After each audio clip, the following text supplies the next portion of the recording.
avlodlar orziqib kutgan fursat. Unda tarixning yangi sahifasi ochiladi.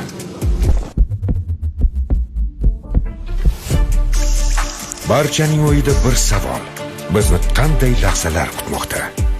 Qalblar hayajonga to'lgan. Haqiqiy g'alaba oxirigacha kurashish. Bayroqlar baland ko'tarilgan. Barchaning nigohi bir voqeaga tikilgan.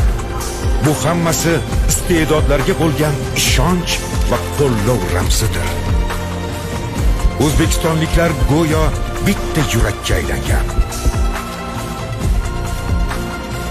Biz ularga ishonamiz. Bu oddiy o'yin emas. Bu maqsad va intilishlar aksi.